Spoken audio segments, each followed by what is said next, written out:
this sense of urgency about is so important to our work. Then we get into developing this vision for the change. This is what we believe the impact of this change will be. This is why we're doing this work, and this is the impact. So developing that vision for what we want it to be. And then we start to get into really the second phase, if you will, which is engaging and enabling the organization. And that really speaks to communicating and getting other people to buy in now. Okay, communicating and getting other people to buy in. And then we want a broad-based support team, a team of action-based support that really helps us operationalize it. And then we have to find a way to create short-term wins. So if the change is a monumental task, and it may take 5 years to do, I'm making that up, right? But it may take 5 years to implement this change. How do we create opportunities to celebrate at some points along the way so that people don't forget why we're doing this? We call those short-term wins. If we can't get from point A to point Z in one fell swoop, let's celebrate every once in a while at maybe B, F, G, M, Q, and Z. And keep reminding people we're making progress. We're making progress toward this end. Recognizing that we have to implement and sustain this change, we have to recognize that it's a long journey, and we can never let up. And then, of course, once we achieve our intended change, we have to incorporate that into the culture of the organization. We have to refreeze the system so that that change becomes part of who we are as an organization. Let me give you a brief example of change. And when is Dr. Cheek coming back to see you all again? Week after next. Okay. So when you get to see Dr. Cheek again, ask him this question. Dr. Cheek, tell me about the university's journey to the top 25. Have you heard him talk about that at all? We are number 46. And guess what the other 45 schools ahead of us are trying to do? Be top 25. What's that? Trying to be top 25. And the top 25 are trying to do what? Be number one. Be top 20. And the top 20 are trying to be what?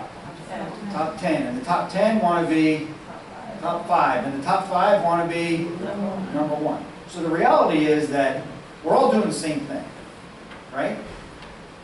And the question then becomes, how do we as an institution go from 46 to 24, 25, whatever that number is, while everybody ahead of us is looking to get better as well? So not only do we have to get better than our competition, but we have to make up for the fact that they're getting better as well. So it almost becomes a double lift for us, right? Well, this really speaks to this model as it relates to leading change from the perspective of the chancellor, the vice chancellors, the provost, academically, all that kind of stuff that's happening. But the reality is we have to find a way to create a monumental shift in culture on our campus. So in the hiring that I do in the Division of Student Life, we have talked for nearly 4 years about the journey to the top 25. And one of the things that I say, if you'll permit me for just a second to go off script, is if we're number 46, and let's just say that number 46 is right here, and we have publicly stated that we want to be number 25, which is right here, I have to find people who are like top 10, which is here, and they can drag the institution with it up to the top 25, right? If I hire people who are top 50, they're not really adding any value to what we're doing, are they? Right? The other thing that I've argued is that if we are number 46, collectively, and I think about this broadly from an institutional perspective, everything that we have done up to this point has got us where? To number 46. So if we want to be top 25, guess what has to happen? Something's got to change. Right? Everything collectively that we have done across the university for a year, 5 years, 10 years, decades, since our existence in 1794, has made us a top 50 university. And we have said that's not good enough. that tells me that something in this pool of experiences and programs and services, something's got to change. And I'm looking to hire people who can pick one or two things out of that collective pool of experiences that can say we're going to make this better. And if we get enough of those people on our team who selectively pick all these different pieces to change them, eventually our ratings will go up. Does that make sense? Collectively, everything that we have done as a university has made us a top 46 program in the country. But that's not good enough. So inherently, something has to change. And when you talk to people about that, what do you think their reaction is? New employees, people who aren't a part of the Tennessee family, what do you think their reaction is? They're excited. They're excited. Awesome, sign me up. I want to be a part of that. I will tell you, personally, for me, when I sat down with Jimmy Cheek a little over 4 years ago and he interviewed me for the job that I have currently, I said, what are you looking for, Chancellor? And the first thing he told me was to call me Jimmy. But I said, Jimmy, what are you looking for? And he said, I'm looking for someone who can implement pretty significant change in the division of student life. I said, well, that's good to hear. And he said, why is that? I said, because I'm not a good caretaker. It's not what I do. Everything is great, make sure the buses run on time, and we're golden. That's not what I do. I consider myself to be a change agent. So do I have the authority, Jimmy, to do this? Will you support me if I start to ruffle some feathers and I start to shake it up and I start, absolutely. That's exactly what we need. And I think after hearing that, I got pretty excited and said, I think I can do this and I can make an impact. Okay, let's change gears for a second. So that's the new employee. What about the current employees? What do you think their reaction is? What's that? They're not as excited, maybe stuck in their ways a little, is that what you said? No, it works for us. So There are really two reactions. Go ahead. anxious. Anxious. Others? Occasionally there's the, oh, thank God. I think that there are a couple of different reactions. The first is the, oh no. Sometimes it's, why is it taking so long, right? But there's another reaction. That's a really good idea. Start with him, right? Because what I do is perfect. I mean, what I do is perfect. That's a really good idea. So start to work with all these people before you get to me. Because we're doing great stuff. As long as something else is going to change, I'm okay with that. But don't come and play in my sandbox, right? So I think that what you end up with is a different type of reaction from current employees who say, what do you mean? My program is pretty good. We've got a top 20 academic program in fill in the blank. Or we've got a student life program that's a top 10 program in fill in the blank. Or whatever the case may be. So as long as it's impacting someone else, I'm okay with that. What Cotter's model will tell you is that we've got to create a vision for our campus, and we have to really sustain that along the way. Now what's interesting, at least from my perspective, if we play this top 25 model out, is that in the middle of all this, we've had a change in leadership in the Chancellor's office, right? So this kind of creates a curveball. And in my conversations with Chancellor Davenport now, she's focused a little differently on what does a top 25 institution really mean. When you talk to Chancellor Cheek and the folks who were involved in this conversation 5 years ago, it was about rankings. Rankings of the institution from U.S. News and World Report, from some of the other ranking agencies who do stuff related to student life, research expenditures, you name it. Chancellor Davenport's approach is a little bit different. Hers is, rather than being a top 25 university, because what does that really mean? Some arbitrary organization is saying you're a top 25, and guess what? They're not educators to begin with. It's a media organization. What Chancellor Davenport's approach is a little different, and she's like, I want to talk about top 25 programs and services, because this is where we can make an impact. Now, the interesting thing about Chancellor Davenport is, by training, She's a communications professor. She's a rhetorician, right? She deals with rhetoric every day. That's a tough one. It just so happens I'm married to a communications professor who's a rhetorician as well. Trust me, you never win arguments with rhetoricians. With that being said, Chancellor Davenport has really taken a very different approach to what really is a top 25 university. And she has started to now focus on individual programs. Why? Because students and their parents are really looking toward those programs as it relates to whether or not they will matriculate into the university. Karen, you've got a bunch of different academic degrees. I have a bunch of different academic degrees. Most of you probably chose the University of Tennessee for one of a couple of different reasons. I won't get into all of them, I'll mention a couple. The first is because I want to be X major, and I think that Tennessee has a pretty good program in X major, right? Some of you may have said, I want to be X major and I want to study under Karen Boyd, right? While others of you said, I don't really know what my major is going to be, but I really like Tennessee football, so I'm going to Tennessee, right? A lot of different reasons that people chose Tennessee. When you get to graduate school, and I know some of you will go to graduate school, you may be a little bit more deliberative. And you may say, because I want to study X, I want to study under this person. Right, Karen? That happens. Particularly when you get to a doctoral level degree. If my research area is fill in the blank, you're going to find the best person you can who's written and understands that topic more than anyone, and you want to study under her or him. That's the way graduate school works. So for some students, they come to Tennessee because Dr. Karen Boyd is there, and I want to learn about leadership in all of its forms, or I want to study under Norma Mertz, who talks about, leadership in community colleges, or whatever it is, right? So now Chancellor Davenport is starting to concentrate on what are these programs of distinction.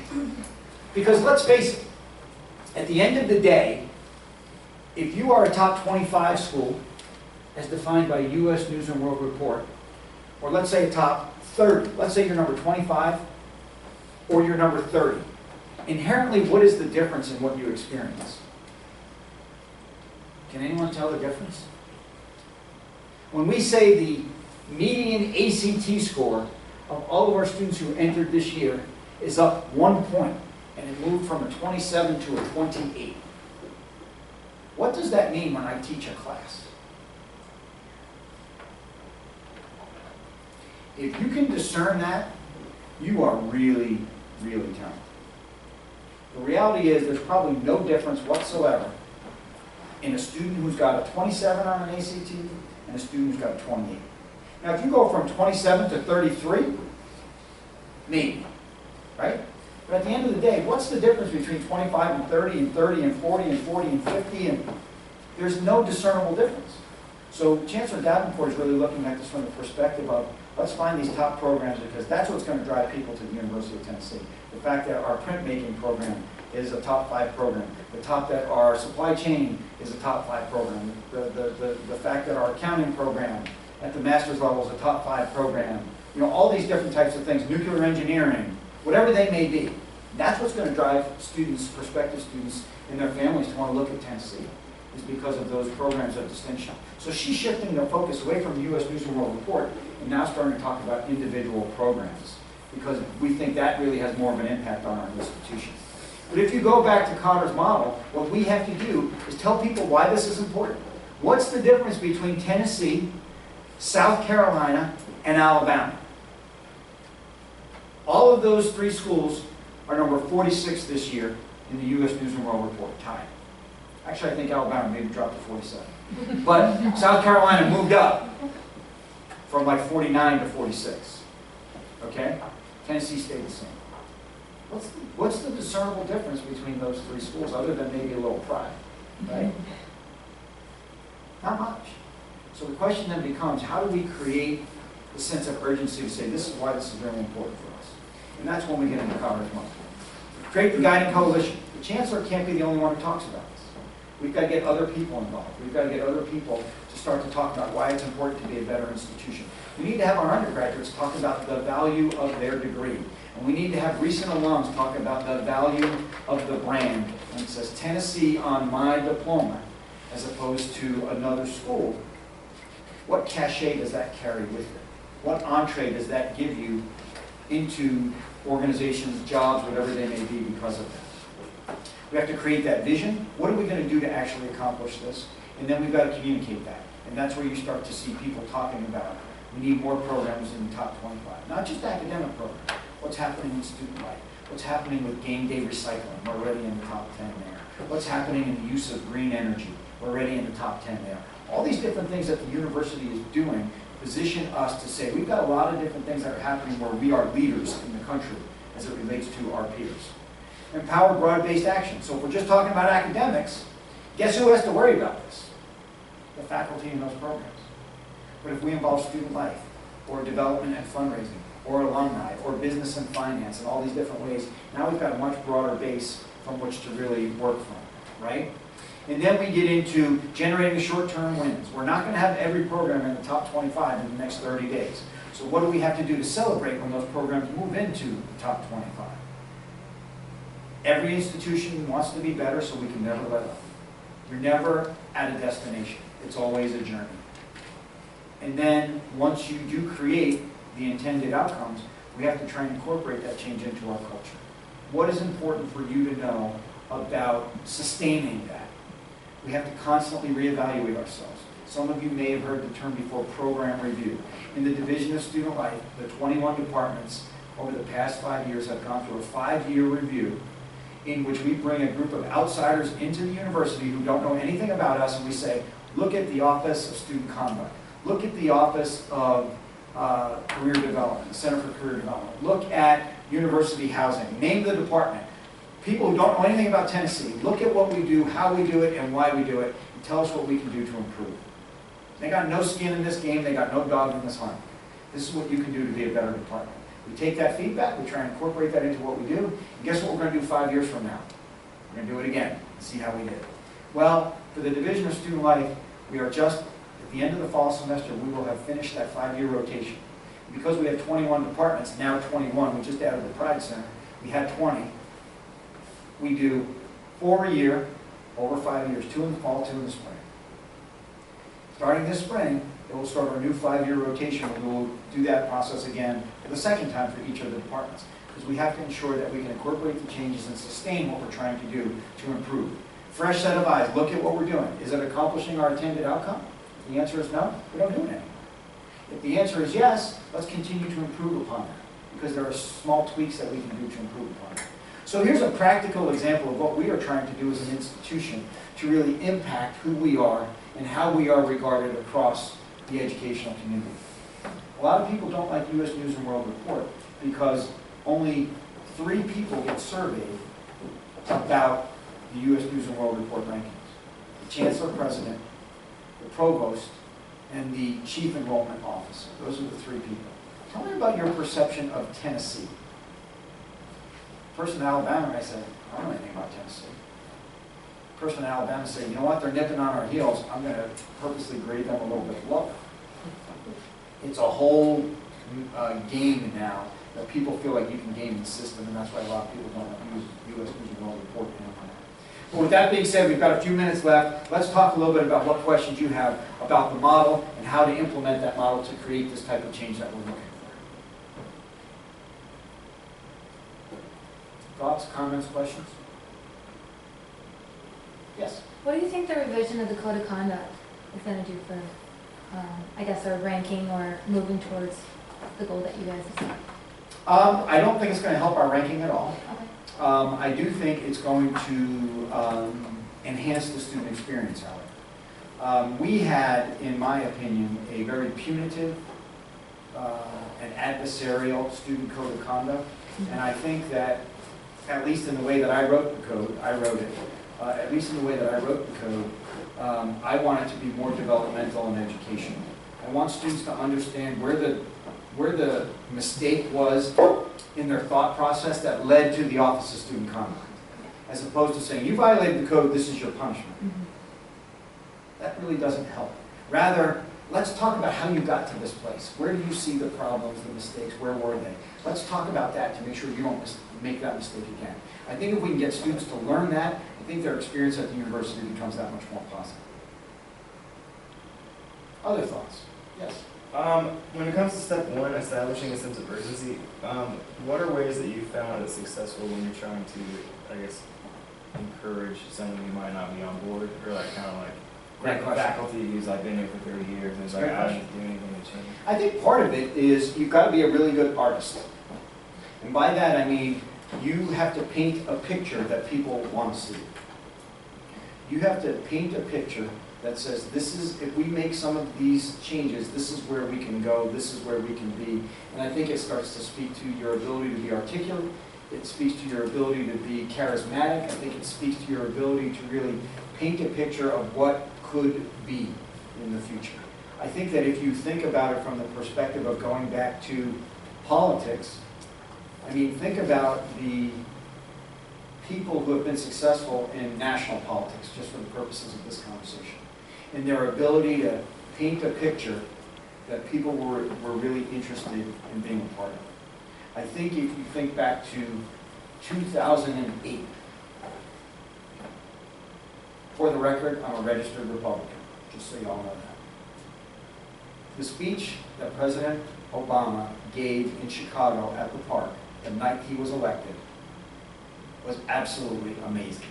If you haven't heard that, Google it, go online to YouTube, whatever it was, where he painted a picture about what I want our country to be.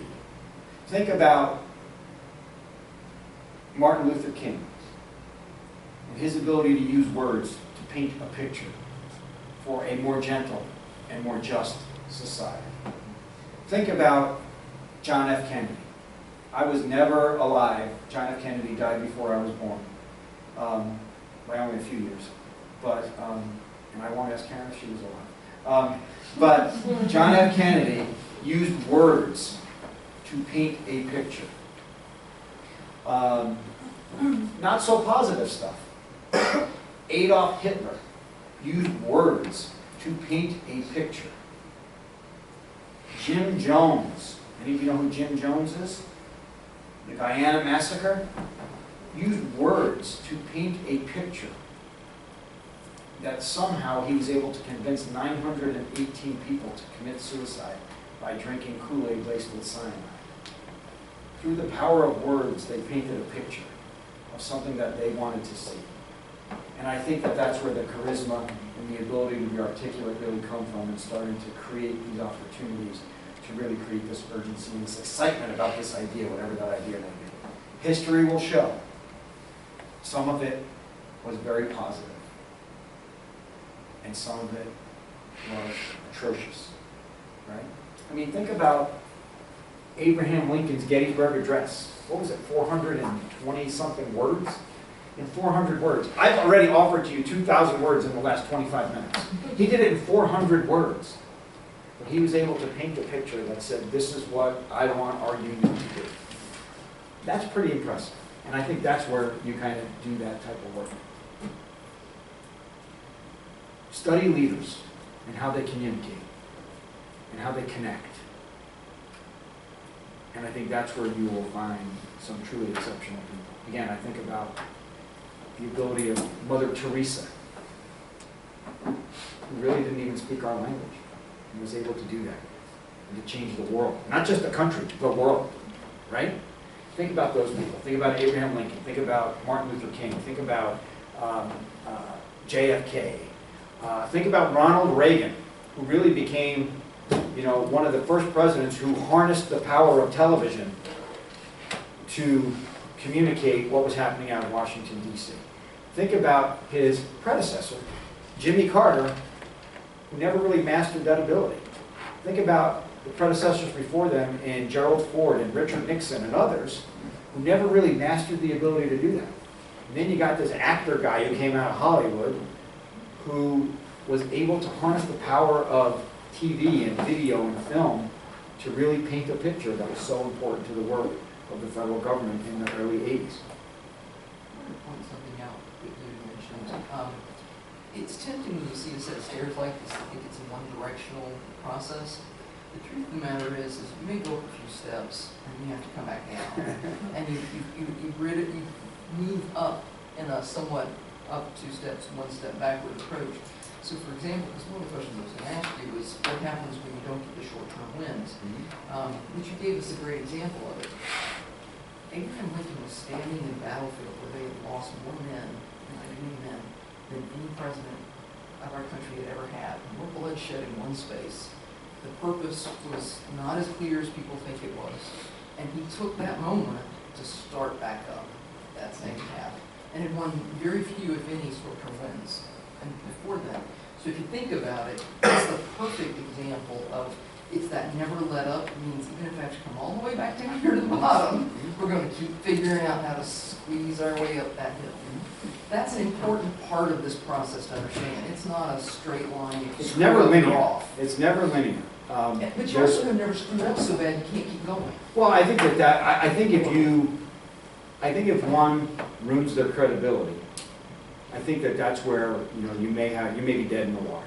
But I think provided that you don't do that, if you make a misstep for whatever reason, I think that to Karen's point, you can certainly go back to that previous step and do what needs to be done to fix it, to continue the journey forward, to continue the momentum, if you will. And I think that's what's really important with this. None of us are going to do this perfectly. You will never do it perfectly. I certainly don't do it perfectly. But it really is a roadmap to think about the critical steps that we need to take. And that sometimes you may be at one step for a day and another step for a year. It just depends on how your organization kind of reacts to what you're doing and what you're saying.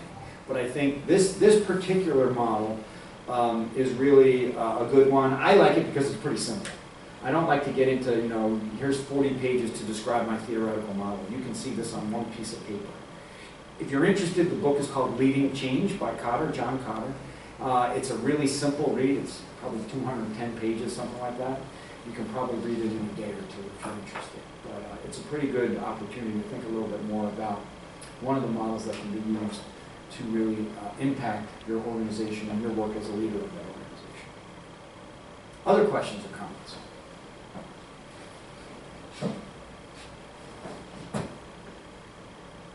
Thank you all for your time. I certainly appreciate the invitation to be here. I think I'm coming back in a few more weeks. You're going to do the Vincent and June show. Is that next week?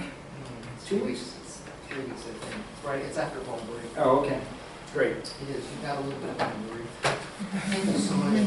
Thank you for allowing me to be here. Like I said, it's always a pleasure to come and chat for a little while about some of the things that I read about and study in my line of work.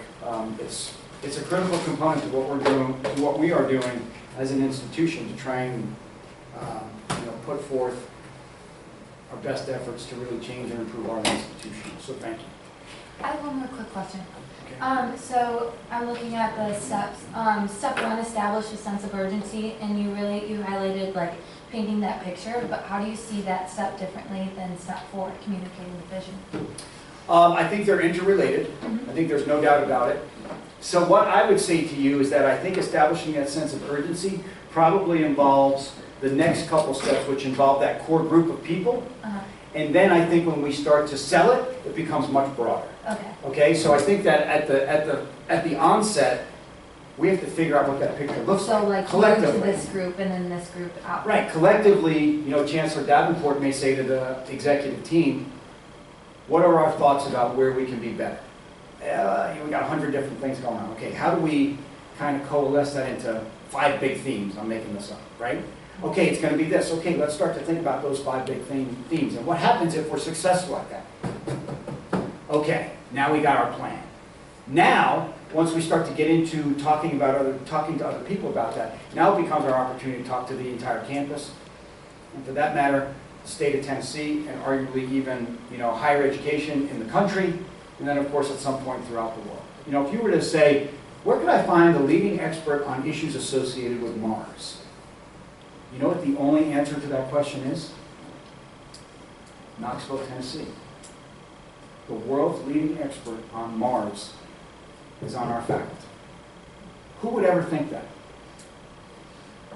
He's here. He's on this campus. I'm sure today he works every day. Right? He's here. There's one person you need to talk to if you're going to talk about Mars. And he is in Knoxville, Tennessee. How do we use that to say, on an international level, you want to talk about Mars? You got to go to Knoxville. You want to talk about forensic anthropology? Guess where you got to go? Knoxville, Tennessee. You want to talk about nuclear engineering? One of your 3 stops needs to be Knoxville, Tennessee. You want to talk about supply chain management? One of your 2 stops needs to be Knoxville, Tennessee. The other one is State College, Pennsylvania. We got better weather than that, right? But that's part of that, right? And then we've got to sell it. And then we've got to talk and get people excited about it on a much broader level, which is where I think you get into stage 4. Yeah. Thank you. You're welcome. Do you think the campaign launch that's happening this week, is that part of y'all trying to communicate the vision? Absolutely. They're all interconnected, right? We need resources to do this work. We need Vince Carilli's editorial comment for the day. We need more money to provide scholarships for students. 1/3 of our students are Pell eligible. Have you all heard this before? 1/3, you know what that means? It means 1/3 of our students come from a combined family income of $40,000 or less for a family of 4. That's not a lot of money. 1/3 of our students come from families like that. 3 schools in California have a higher Pell eligible rating than the University of Tennessee. What does that mean? That means we don't care if you can pay. We want the best and the brightest to come to Knoxville, and we will help you pay. But it also means that we have to support those students with financial aid. So we need people to give us money so we can encourage those students who are the best and the brightest, regardless of their ability to pay, to study in Knoxville, Tennessee. That's what we need money for. And that campaign is a part of that. In addition to facilities upgrades and all this kind of stuff that we need to do, academic program upgrades and all those things that we need to do, I would argue right now we've had a lot of money spent on facilities upgrades, a lot of money spent on academic departments in terms of program shaping. Now it's time for us to spend a lot of our time and effort concentrating on making sure students can create an affordable educational experience. And that means scholarships. One of the biggest reasons why students leave our campus, so the Money. ones they've identified, the thing that's the biggest impediment to us being able to move up in the rankings comes from that issue alone. So I can't afford to pay for it anymore. I thought I could swing it, and second year in, I can't. My family situation has changed, or now my younger sibling is college age now. Now my parents are paying 2 tuition bills, things like that. You had a question? Yeah, so in this class, in this minor, we talked a lot about how leadership is not about traits and how you can be a leader even if you're not as charismatic or not as like people person. I can't think of it right now, but extroverted, that's the word. So how would you say we can apply this if we're not as charismatic as, say, JFK or Martin Luther King or those people? I don't know that anybody's that charismatic, but I think that we've had a lot of successful leaders. But I think that the way to do that is really not to assume that you have to do it all yourself. I think you have to surround yourself with people who complement your skill set, not who replicate it, but who complement it. I feel like my people skills are pretty strong. Don't choke on your water when I say that. I feel like my people skills are pretty strong. But I also know that abstract, I am not an abstract thinker at all. So when I bring people onto my team, I want them to complement my skills, not replicate them. Right? There's a gap here, so let's fill that gap with a person who is really analytical, or who is really an abstract thinker, or who is really whatever the other skill sets are. Because I've got this one covered. And if we've got a team of 4 people, 10 people, 100 people, we have to make sure that all those skill sets are covered. So don't think that you have to do it all yourself. What your job is as the leader is to assemble the team that checks all the boxes. Forgetting communication isn't purely this type of communication. We get really tempted to make it about verbal interaction. Communication can also be your research. It can be blogs that you've created. It can be your social media accounts. There's lots of ways to create this sense of urgency, and doing it as a holistic is a really smart approach. One of the things that I would mention is that when you're looking at your program, your project that you're working on, ask yourself, okay, am I doing well with it, first of all? Am I hitting a problem? And if I am I working at this point? because that's one of the places I would encourage you to go. In my experience with the students in this class, and this content, you come in, you think you got it covered, and then you wind up getting a hitch about this time of year, or the next 6 weeks, and this is where you're supposed to go look. This will help you. And that's the whole point of the class. It's not for you to do really cool things from Tennessee, it's for you to do really cool things so you can use those skills when you keep going. It's nice that Tennessee gets a little bit of shine, but it's best if you shine. Sure. Thank you all again, I appreciate your time. Thank you. Okay, we're over, but clearly it was good for us. Two things. We have your website, your Canvas site is up and ready. If you have any problems, email me directly. There should be no problems with it. I say that as though I'm confident. It shouldn't be. Was it on this morning? No. It's kind of irritating. That's another story. But look again today after this class and send me an email, okay? And let me know if you've got something you're missing. First of all. Second of all, you have teams that by the end of this semester, one of the things you'll be doing is you'll be doing a shotgun. Is that how to say it? Yeah. That's the, like, 10 slides in 10 seconds or whatever that's Yeah. You're going to be doing that on Steve Jobs is Now My Boss. What do I think about it as a change agent? What do I think about it as a boss? That's the 20 slides. Your team will be teams of 4. 1, 2, 3, 4. 1, 2, 3, 4. 1, 2, 3. And I've got it, I'm sorry, I've got one extra in there. Teams of 3 with 1 of 4. How's that? So those 3, these 4, and these 3. All right? All right? That's where we are. Makes sense? You'll have a chance to be working on this in class on the Tuesday before fall break. So you will have a chance to, during class, to do things. You'll notice that a number of the things that you've been assigned to do, I've given you time in the class to do. I want you to recognize that because we're using that time as wisely as we can. But then you get to put it all together in the end. Please check. Let me know if you have any other questions. I think I've got a group of folks I'll be meeting with later this week. This week on Thursday. So I'll see you then to get you going on your projects. Yeah, we're in meeting. You know, I don't have an answer for you for that. I'm still waiting for that answer. No, it's not. It's on the website. It's Claxton actually.